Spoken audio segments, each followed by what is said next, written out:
What's up, everybody? Eco Austin here. Coming into this video pretty upset. So tell me why. I wear my hat all these videos because I'm supposed to be getting my hair braided, so I needed to grow it out. And I also, of course, have not gotten a haircut. Today, day before my 24th birthday. I know, right? 24, that's crazy. Day before, set up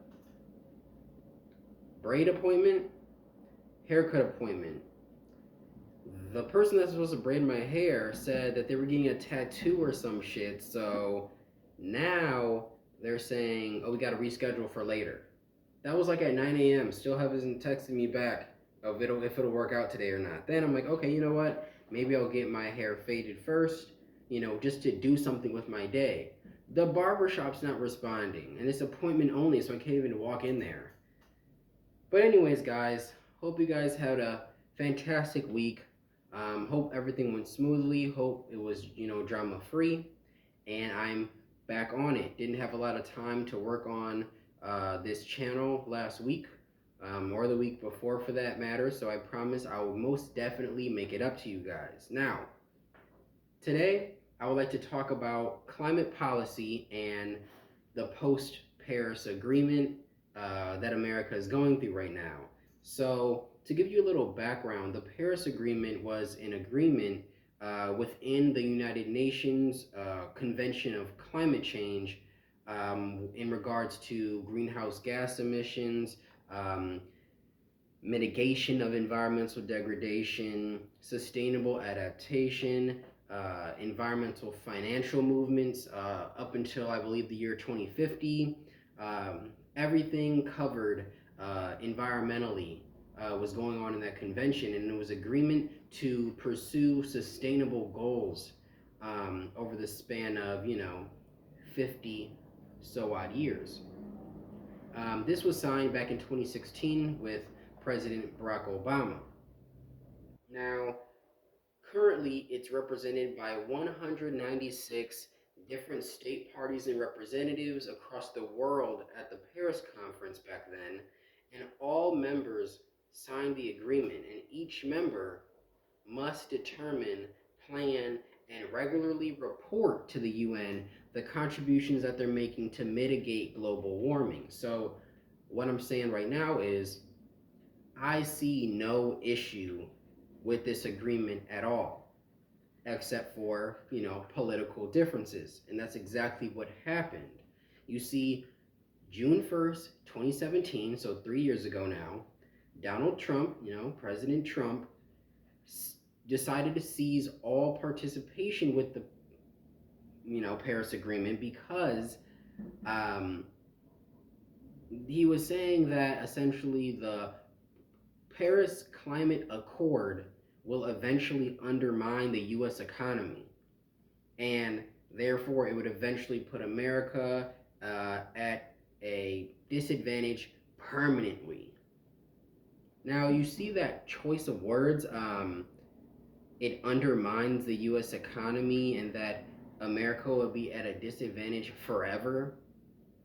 Both of those don't make sense. How is it undermining the U.S. economy if the economy would be nothing if sustainability does not come into play? If we keep spending this money and allocating different things, but our economy is shot because we need to start doing more repairs and having to fix different things that, the FDA and USDA can't handle, the EPA can't handle, then what are we supposed to do? And a disadvantage permanently, he's literally saying that because he's the president right now.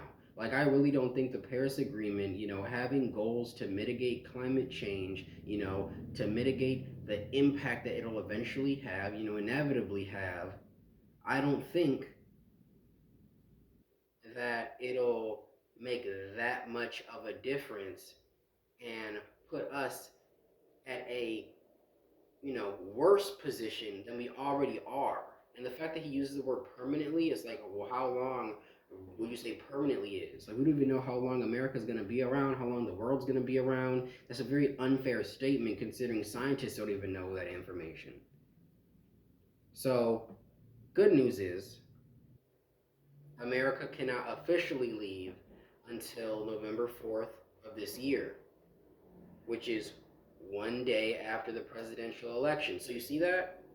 He decided to seize all Paris Agreement terms one day after a president gets nominated, and that includes if President Trump wins again and runs another term.